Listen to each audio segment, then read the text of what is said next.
I'm sure Benson Nupa will tell us. He has tried to explain on the side of the telecoms companies that, I mean, looking at the circumstances. Well, tell us your own side. First and foremost, Nigerians do not need his sympathy. Secondly, we do not need such patronizing language. And then thirdly, he was being economical with the truth. And then in trying to say that no increase, he was being unnecessarily academically pedantic. These do not fly. I'm going to start from a historical perspective. In the early 2000s, when Econet and MTN came into this country, of course, they did pay relatively huge sums of money for license that time.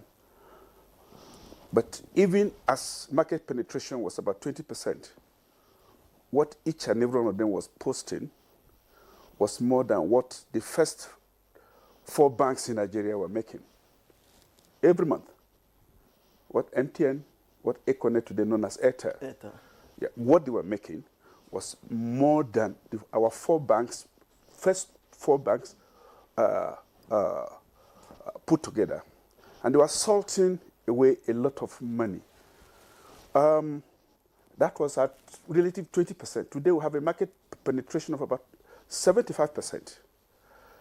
And you have a huge market, population of 200 and something million people. And between you and I, we love talking. We Nigerians, we love talking. And we talk, and each time we talk, they make money. So now the question I would like to ask my co-guest is, what did they do with all of that money? Did they invest did they invest it, some of it here? What investment can he tell us, or they simply salted away this money? Even in those early days, they engaged in tyranny. That you were billed per minute, not per second. It was Glo, an indigenous telecom company, that broke that tyranny before they reverted to per second billing. Okay? Even then, I tell you, what did they do about it? In fact, they threw quite a number of things at the customer. You receive needless messages, they fill up your phone. Do they pay you? Did they give you any concession because they are doing this to you? No. So we have a situation, this is a situation of corporate greed, aided by a complicit regulator, NCC, okay, that should be protective of Nigerians. Mr. Pratt, let's look at this pragmatically. And, if going by the statistics we have, that the telecom is responsible for almost, 15% of Nigeria's GDP, and you consider the fact that, inflation is in 2 digits and going almost, 35%. I don't know if it is no more. The cost of production at the moment is quite high, exorbitant, and manufacturers and, all those operating within the Nigerian market space are really complaining. Now, do you think that this will hurt the telecoms and invariably our, the contributions they make to our GDP? Take note of this. We are not absolutely opposed to an increase, but such an increase should be reasonable. 0.5%, 1%, 2%, 5%. You do not do a 50% whopping increase. What you are asking for is murder, blue murder. But in any case, now let me tell you this. Volume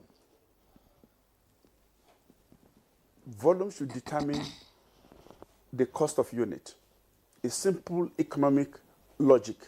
And in any case, there has been, let us look at this, from the business perspective. You have fixed costs. You have those things that have already been installed, okay? you don't go to the market to buy them every day. And then you have the operational costs, largely diesel and occasionally local security and all of that. That is in the, I think they call them base, something base, whatever. Something.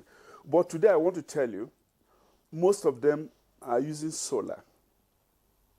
No, but the point listen, is, I'm coming. Hold on, listen, I'm telling you. Just hold on. I'm telling you, madam. Yes, Madam, I'm telling you. Listen, I'm telling you that. Mr. Opa, yes. Just hold on. Yes. The basic thing you have said is that you are not opposed to any increase in tariff. Yes. But the percentage of increase is what you worry about. Yes.